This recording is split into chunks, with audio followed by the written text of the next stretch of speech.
సంగారెడ్డి జిల్లా మునిపల్లి మండలం లింగంపల్లి గురుకుల పాఠశాలలో ప్రమాదవశాత్తు హాస్టల్ గోడ కూలి ముగ్గురు విద్యార్థులు స్వల్ప గాయపడ్డారు. ఈ ఘటన ప్రదేశాన్ని పరిశీలించడానికి వెళ్లిన రాష్ట్ర వైద్య ఆరోగ్య శాఖ మంత్రి దామోదర్ రాజనరసింహ హాస్టల్ మిగిలిన భవనాల స్టాండర్డ్స్ ని పరిశీలించి ఉపయోగానికి అసమర్థమైన వాటిని బ్లాక్ చేసి నివేదిక సమర్పించాలని ఆర్ఎండ్బి శాఖ అధికారులను ఆదేశించారు.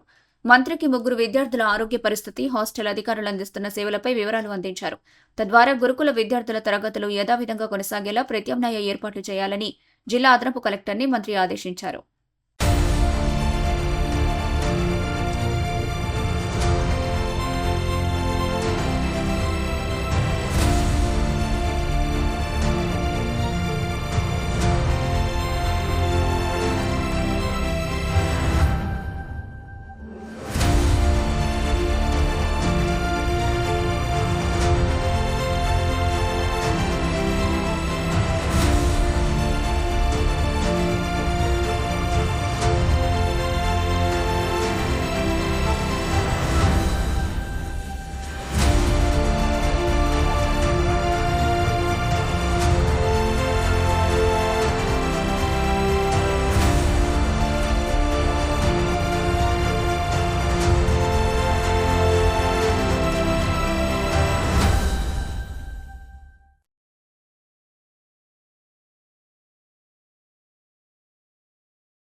మరిన్ని అప్డేట్స్ కోసం మా ఛానల్ని సబ్స్క్రైబ్ చేయండి.